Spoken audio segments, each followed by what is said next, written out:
Hello everyone, welcome to Learner B. I am Shivani Chauhan. तो class 8th के science का chapter 5 coal and petroleum हम इस वीडियो में पढ़ेंगे। तो स्टार्ट करते हैं। तो इसमें हमें बताया गया है स्टार्टिंग में कि हम लोग वेरियस ऑफ मटेरियल्स यूज़ करते हैं, काफ़ी सारी चीज़ें इस्तेमाल करते हैं जिससे हमारी बेसिक नीड्स पूरी होती है, मतलब हमारी जो ज़रूरतें हैं वो पूरी होती हैं। कुछ जो हैं वो नेचर में मिलते हैं, है ना, जो हमें नेचुरली मिल जाते हैं ज़मीन में से। जैसे पेड़ पे से हमें फल मिलते हैं, ज़मीन में से के अंदर से हमें पानी मिलता है, लोहा मिलता है, बहुत सारे मटीरियल मिलते हैं। और कुछ जो हैं वो हम लोग अपनी मेहनत से बनाते हैं, जैसे कि हम लोगों ने प्लास्टिक इन्वेंट की, तो मतलब कुछ चीज़ें हम अपनी इन्वेंशन से बनाते हैं और कुछ चीज़ें जो हैं हमें ज़मीन के अंदर से नेचर से मिल जाती हैं। अब जैसे कि नेचर से हमें क्या क्या मिलता है, तो नेचर से हमें एयर मिलती है, वाटर, सॉइल, मिनरल्स, ये सारे के सारे हम लोगों को कहाँ से मिलते हैं, नेचर से मिलते हैं। अब क्योंकि since all these are obtained from nature they are called natural resources. तो हमें क्योंकि ये नेचर से मिलते हैं इसलिए हम इसे क्या बोलते हैं, नेचुरल रिसोर्सेज बोलते हैं। अब देखिए, अब एयर हो गया, वाटर हो गया, सॉइल हो गया, क्या ये कभी एग्जॉस्ट हो जाएंगे? एग्जॉस्ट होने का मतलब होता है क्या कभी ये ख़त्म हो सकते हैं? आपको लगता है कि एयर, वाटर, सॉइल कभी ख़त्म हो जाएंगे हम लोगों की एक्टिविटीज़ की वजह से? हम लोगों के जो काम हैं, हम जो इतना ज़्यादा नेचुरल रिसोर्सेज का ओवर यूज़ कर रहे हैं, क्या आपको लगता है कि उसकी वजह से कभी ये ख़त्म हो जाएंगे? तो in the light of availability, जैसे कि हमें इससे पहले हम देखते हैं कि is water a limitless resource, मतलब क्या वाटर कभी ख़त्म नहीं होगा? तो देखिए ऐसा नहीं है। हमारा जो पीने वाला पानी है, ज़मीन के अंदर जो पानी है जिसे हम यूज़ कर सकते हैं, वो एक दिन ख़त्म हो जाएगा। तो हमें पानी कभी भी वेस्ट नहीं करना चाहिए। तो इसमें वही बताया गया है आगे कि जो ये अवेलेबिलिटी है, मतलब जितना हम लोगों को ये हमारे लिए उपलब्ध हैं नेचर में, नेचुरल रिसोर्सेज किस तरीके से हमें नेचर में मिलते हैं, हम इन्हें दो तरीके से क्लासीफाई कर सकते हैं। तो देखिए, एक होता है इनएग्जॉस्टेबल नेचुरल रिसोर्स और एक होता है एग्जॉस्टेबल। देखिए, इनएग्जॉस्ट होने का मतलब होता है, इनएग्जॉस्टेबल का मतलब होता है जो नेचुरल रिसोर्स कभी भी ख़त्म ना हो, और एग्जॉस्टेबल का मतलब होता है जो एक दिन ख़त्म हो जाएगा। देखिए, एग्जॉस्ट होने का मतलब ही यही होता है कि वो चीज़ एक दिन क्या हो जाएगी, खत्म हो जाएगी। एग्जॉस्ट होने का मतलब ही ये होता है कि वो एक दिन खत्म हो जाएगी। इनएग्जॉस्टेबल का मतलब होता है वो कभी खत्म नहीं होगी। तो इनएग्जॉस्टेबल नेचुरल रिसोर्स जो होते हैं, ये these resources are present in unlimited quantity in nature. तो नेचर में, हमारी सृष्टि में ये अनलिमिटेड होते हैं, मतलब इतने ज़्यादा होते हैं कि शायद ये कभी ख़त्म ही नहीं होंगे। हम चाहे कुछ भी कर ले इंसान, ये कभी ख़त्म नहीं होने वाले। तो ऐसे कौन से नेचुरल रिसोर्स हैं जो इनएग्जॉस्टेबल हैं, कभी ख़त्म नहीं होंगे? ये है हमारी सनलाइट और एयर। तो सनलाइट और एयर जो हैं ये नेचुरल रिसोर्सेज ऐसे हैं कि ये कभी भी ख़त्म नहीं होंगे। अब आगे है इनएग्जॉस्टेबल तो हम लोगों ने देख लिया। अब हम देखते हैं एग्जॉस्टेबल नेचुरल रिसोर्स। तो एग्जॉस्टेबल नेचुरल रिसोर्स कौन से होते हैं? तो ये होते हैं amount of these resource in nature is limited. तो ये जो नेचुरल रिसोर्सेज हैं, एग्जॉस्ट होने का मतलब होता है ख़त्म हो जाना। अब जो चीज़ ख़त्म हो जाएगी वो तो लिमिटेड क्वांटिटी में ही अवेलेबल होगी ना। तो ये जो नेचुरल रिसोर्सेज हैं ये एक ना एक दिन ख़त्म हो जाएंगे, इसलिए इन्हें एग्जॉस्टेबल नेचुरल रिसोर्स हम बोलते हैं। तो एग्जाम्पल क्या है इन रिसोर्स के? फॉरेस्ट, वाइल्ड लाइफ, मिनरल्स, कोल, पेट्रोलियम, नेचुरल गैस। तो यही जो हमारा चैप्टर है कोल और पेट्रोलियम से रिलेटेड पूरा चैप्टर है, और ये एग्जॉस्टेबल रिसोर्स है, मतलब ये एक ना एक दिन क्या है, ख़त्म हो जाएगा। तो देखते हैं आगे हम इसमें कि देखिए दी सब, अब हम लोगों ने ये पूरा का पूरा देख लिया। अच्छा, ये तो वो है एक्टिविटी। तो एक्टिविटी तो देखिए आप क्लास में समझिए, और अगर आपको कोई डाउट होता है तो आप मुझसे कमेंट सेक्शन में पूछ सकते हैं। बाकी चैप्टर का एक्सप्लेनेशन हम पूरा करेंगे। तो अब इसमें हमें बताया गया है, हमने एग्जॉस्टेबल और इनएग्जॉस्टेबल के बारे में पढ़ लिया। अब एज्यूम करना है कि जो ईटेबल्स हैं, देखिए ईटेबल्स का मतलब होता है जो चीज़ खाई जा सकती है। Assume that the eatables in the container present the total availability of exhaustible natural resources like coal, petroleum, natural gas. तो ये जो हमारी एक्टिविटी है ना, इसमें हमें यही बताया गया है कि एक कंटेनर है जिसमें ऐसी चीज़ें हैं जो ख़त्म हो सकती हैं, एक में जो चीज़ें ख़त्म नहीं हो सकती। तो वही है इसमें कि एक में एग्जॉस्टेबल है जैसे कि कोल, पेट्रोलियम, नेचुरल गैस, और हर किसी का क्या है, अलग कंजम्पशन पैटर्न है। कंजम्पशन पैटर्न का मतलब होता है जिस तरीके से हम चीज़ों को खाते हैं। अब देखिए, जो पुरानी हमारी जनरेशन्स थी, जो हमसे पहले हमारे पूर्वज थे, वो ग्रीडी नहीं थे। क्यों? क्योंकि वो इस तरीके से नेचुरल रिसोर्सेज का इस्तेमाल नहीं करते थे। ग्रीडी का मतलब होता है लालची। ये ऐसे नहीं थे कि जैसे हम लोग एक्सेसिव यूज़ कर रहे हैं, पानी का कितना एक्स्ट्रा यूज़ कर रहे हैं हम, और कितने सारे नेचुरल मटेरियल्स हैं उनका हम एक्सेस में यूज़ कर रहे हैं, तो इसलिए बहुत ज़्यादा डर है कि वो जल्दी ही जो है वो ख़त्म हो जाएंगे। तो अब जो है इसमें जैसे कि एक्टिविटी में एक ग्रुप में पहले का था और जिसमें एग्जॉस्टेबल हैं जो ख़त्म हो जाएंगी, तो पहले वाले में पहली जो जनरेशन्स होती थी उसमें लोग अच्छे से यूज़ करते थे, इतना एक्स्ट्रा यूज़ नहीं करते थे कि ख़त्म हो जाए। आपकी जनरेशन में बहुत ज़्यादा एक्सेसिव यूज़ किया जा रहा है। इस चैप्टर में हम लोग सीखेंगे एग्जॉस्टेबल नेचुरल रिसोर्सेज के बारे में। ऐसे नेचुरल रिसोर्सेज जो एक दिन हो सकता है ख़त्म हो जाए, ऐसे रिसोर्सेज के बारे में हम इसमें पढ़ेंगे। कौन से हैं वो resources? Coal, petroleum, natural gas हैं। ये बनते कैसे हैं? तो these are formed from dead remains of living organisms, fossil, इसलिए हम इसको फोसिल फ्यूल कहते हैं। तो फोसिल्स का मतलब होता है जो डेड रिमेन्स, जैसे कि सदियों पहले, आज से हज़ारों साल पहले डायनासोर्स होते थे, हज़ारों सालों पहले जो पेड़ होते थे वो जब उनकी डेथ हुई तो वो नीचे गिर गए ज़मीन पर। फिर बहुत सारे एक्टिविटीज़ के साथ बारिश पड़ी, भूकंप आए, बहुत सारी एक्टिविटीज़ के साथ वो पेड़ जो है ज़मीन के नीचे नीचे धंसते गए। नीचे धंसते धंसते क्या हुआ, ये जो है फोसिल फ्यूल में कन्वर्ट हो गए। प्रेशर पड़ा, टेम्परेचर पड़ा और इन्होंने अपनी फॉर्म चेंज कर ली, और जो डेड रिमेन्स थे ना लिविंग ऑर्गेनिजम्स के, वो हमारे फोसिल फ्यूल बन गए। तो डेड रिमेन्स, जो मरे हुए अवशेष बच जाते हैं ना ऑर्गेनिजम्स के, जो मर जाते हैं, उनको हम फोसिल कहते हैं। तो वही हमारे फोसिल फ्यूल्स बन गए, वही हमारे कोल, पेट्रोलियम, नेचुरल गैस। तो हम कोल के बारे में पढ़ते हैं।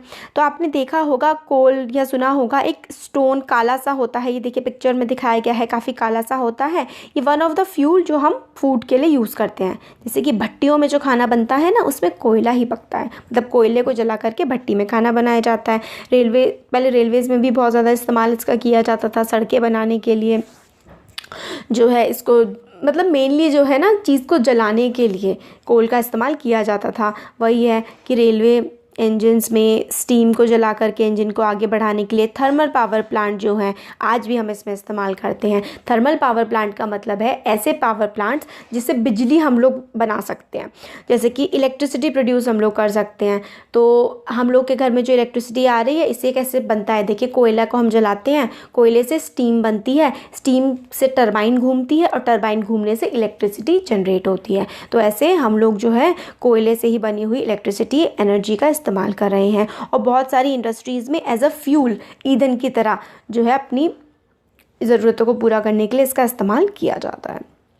अब स्टोरी ऑफ कोल, तो देखिए अबाउट 300 मिलियन ईयर्स अगो, लगभग 300 मिलियन ईयर्स अगो जो है वो अर्थ में बहुत ज़्यादा फॉरेस्ट थे और बहुत ही ज़्यादा वेटलैंड थे, लो लाइंग वेटलैंड एरिया। देखिए वेटलैंड का मतलब होता है ऐसा कोई भी एरिया जहाँ पर बहुत ज़्यादा पानी मौजूद हो, जैसे कि आप लेक कह सकते हैं।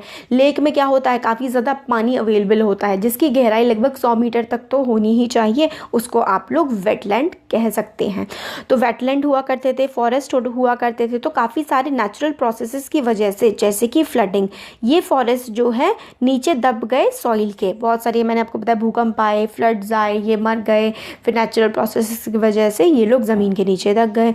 एज मोर सॉइल डिपॉजिटेड ओवर देम, और जैसे जैसे और भी ज़्यादा मिट्टी इन पर डिपॉजिट होती गई, ये क्या हुए, कंप्रेस हुए, इन पे दबाव पड़ा, ये इनका टेम्परेचर जो है वो भी बढ़ा और ये सैंक डीपर एंड डीपर, और ये इन पे जब मिट्टी ऊपर पड़ती गई ये और भी ज़्यादा नीचे और नीचे धंसते गए। और हाई प्रेशर के अंदर, हाई टेम्परेचर के अंदर ये जो डेड प्लांट्स थे वो स्लोली कोल में कन्वर्ट हो गए। ये ज़मीन के अंदर धंसे, इन पे टेम्परेचर लगा, इन पे प्रेशर लगा और इससे क्या हुआ, ये कोयले में कन्वर्ट हो गए। एज जो कोल है वो मेनली क्या होता है, कोयले में मेनली कार्बन होता है, तो इससे क्या हुआ, slow process of conversion of dead vegetation into coal is called carbonisation. तो देखिए जो कोयला था, मतलब कोयला कैसे बना, जो डेड प्लांट्स एंड एनिमल्स नीचे धंसते गए स्पेशली प्लांट्स जो हैं, और फिर वो टेम्परेचर प्रेशर पड़ने के बाद कोल में कन्वर्ट हो गए। कोल में मेनली क्या होता है, कार्बन होता है, क्या होता है, कोयले में मेनली कार्बन प्रेजेंट होता है। तो the slow process of conversion of dead vegetation into coal is called carbonisation. तो जो डेड वेजिटेशन है, जब वो कोयले में कन्वर्ट हुई ना, जो स्लो प्रोसेस था डेड वेजिटेशन का कोयले में कन्वर्ट होने का, कोल में कन्वर्ट होने का, उसको हम कार्बनाइजेशन कहते हैं। क्यों? क्योंकि डेड ऑर्गेनिजम्स में मेनली क्या पाया जाता है, carbon. Since it formed from remains of vegetation, coal is called fossil fuel. और जो भी चीज़ रिमेन होती है, जो चीज़ बच जाती है किसी के मरने के बाद, किसी प्लांट एनिमल के मरने के बाद जो अवशेष बच जाते हैं, उसको हम फॉसिल फ्यूल कहते हैं। तो इसीलिए उसको हम फॉसिल कहते हैं। इसलिए जो फ्यूल बना, ये जो ईंधन बना इस डेड रिमेन से, इसको हम फॉसिल फ्यूल कहते हैं। तो कोल जो है वो एक फॉसिल फ्यूल है, क्योंकि जो डेड प्लांट्स मरे, उनके ऊपर मिट्टी जमा होती गई, टेम्परेचर प्रेशर पड़ा और उससे कोयला बन गया। और कोयले से और ज़्यादा प्रेशर बढ़ता है तो क्या बनता है, हीरा बनता है। तो ये कोल माइन किस तरीके से मशीन के थ्रू कोयल अंदर खदानों से, ज़मीन के अंदर से कोयला निकाला जाता है, वो दिखाया गया है इसमें। तो when heated in air, coal burns and produces mainly carbon dioxide. तो देखिए, जब कार्बन का बना है कोयला, तो जब उसको हम जलाएंगे हवा, तो हवा में वो क्या प्रोड्यूस करेगा, कोयला ही तो प्रोड्यूस करेगा, कार्बन डाइऑक्साइड ही तो प्रोड्यूस करेगा। तो जब इसको, कोयले को हम जलाते हैं तो कोल बर्न्स और ये प्रोड्यूस करता है कार्बन डाइऑक्साइड गैस। तो coal is processed in industry to get some useful product such as coke, coal tar and कोल तार। तो कोल को जब हम प्रोसेस करते हैं इंडस्ट्री में, तो काफ़ी यूज़फुल इससे प्रोडक्ट, काफ़ी इंपॉर्टेंट प्रोडक्ट्स निकलते हैं इसमें से, जैसे कि कोक निकलता है, कोल तार निकलता है और कोल गैस निकलती है। तो इंडस्ट्रीज़ में हम कोल की मदद से क्या क्या बना सकते हैं, इंपॉर्टेंट है ये, क्या क्या बना सकते हैं कोल की मदद से। कोक बनता है, कोल बनता है, और देखिए कोक बनता है, कोल तार बनता है, और क्या बनता है, कोल गैस बनती है। तो ये 3 चीज़ें आप कोल की मदद से बना सकते हैं। अब कोक क्या होता है, तो कोक एक टफ पोरस, पोरस का मतलब होता है जिस चीज़ में छेद होते हैं। तो कोक क्या टफ होता है, पोरस होता है, और ब्लैक कलर का सब्सटेंस होता है, और almost pure form of carbon होता है, मतलब इसमें मेनली कार्बन ही प्रेजेंट होता है। तो कोक काफ़ी टफ होता है, पोर इसमें एक तरह से छेद होते हैं, और ब्लैक कलर का ये सब्सटेंस होता है, और ये प्योर फॉर्म ऑफ कार्बन है। और कोक यूज़ किया जाता है स्टील की मैन्युफैक्चरिंग करने के लिए। Coal is used in the manufacture of steel and in the extraction of many metals. Manufacture of steel को बनाने के लिए, और काफ़ी सारी जो मेटल्स हैं उनको एक्सट्रैक्ट करने के लिए, क्योंकि देखिए जो मेटल्स होती हैं वो हमें ओर की फॉर्म में मिलती हैं। तो कोल जो है वो मैन्युफैक्चर किया जाता है, कोक जो है स्टील के मैन्युफैक्चर में इस्तेमाल करते हैं, और काफ़ी सारी मेटल्स को निकालने के लिए, एक्सट्रैक्ट करने के लिए भी हम लोग कोक का इस्तेमाल करते हैं। अब देखिए कोल तार क्या होता है, ब्लैक कलर का काफ़ी गाढ़ा गाढ़ा सा थिक सा लिक्विड होता है, जिसकी काफ़ी अनप्लीजेंट, मतलब काफ़ी ख़राब जो है इसकी स्मेल होती है, और it is a mixture of 200 substance. तो देखिए कोल तार में लगभग 200 सब्सटेंस मिले हुए होते हैं।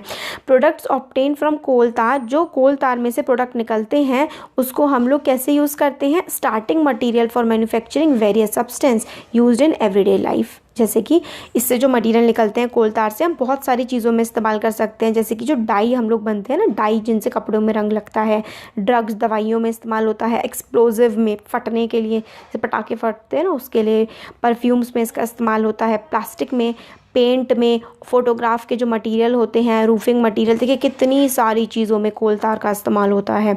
देखिए प्लास्टिक बनाने में, पेंट बनाने में, photographic material, perfume, explosive, dyes, roof जो छत के ऊपर जो मटेरियल लगता है उसके लिए, तो और बहुत सारा मटेरियल इससे बनता है। इंटरेस्टिंगली देखिए, काफ़ी इंटरेस्टिंग सी चीज़ है, naphthalene balls use to repel moths and other insects are also obtain from coal tar. Naphthalene ball होती है ना, वाइट कलर की, जो जैसे कि कपड़े होते हैं बहुत टाइम तक जो बंद रहते हैं, उसमें मतलब ख़राब ना हो जाएं कपड़े, कीड़े ना लग जाएं उनमें, इसके लिए नैप्थलीन बॉल्स जो रखी जाती है ना, वो भी कोल तार की ही बनती हैं। अब देखिए दीज डेज आजकल क्या होता है, बिटुमेन, अ पेट्रोलियम प्रोडक्ट जो है कोल तार की जगह यूज़ किया जाता है रोड्स में, क्योंकि कोल तार काफ़ी चिपचिपा होता था, काफ़ी समय लगता था, बहुत ही ज़्यादा गर्म करना पड़ता था इसे, इसलिए कोल तार की जगह आजकल जो है बिटुमेन का इस्तेमाल किया जाता है। अब कोल गैस क्या होती है, कोल गैस कब मिलती है, जब कोल की प्रोसेसिंग करते हैं। अब देखिए कोल गैस जो है वो भी हम लोग को कैसे मिलती है, जब हम कोल की प्रोसेसिंग करते हैं, जब कोल को हम बनाते हैं कोल का जब प्रोसेस किया जाता है तो उससे क्या बनता है, कोक बनता है। तो हम लोग को कोल से क्या क्या मिलता है, कोक, कोल तार और कोल गैस। तो कोल गैस भी हमें कैसे मिलती है, is obtain during processing of coal to get coke. जब हम कोक बनाने के लिए कोल की प्रोसेसिंग करते हैं तब हमें कोल गैस मिलती है। तो हमें ये बताया गया, देखिए coal gas was used for street lighting for the first time in London in 1810। तो लंदन में 1810 में पहली बार जो है कोल गैस का स्ट्रीट जो लाइट होती है ना, सड़क पे जो लाइट्स होती हैं उसको जलाने के लिए कोल गैस का इस्तेमाल किया गया था, और न्यूयॉर्क में 1820 में।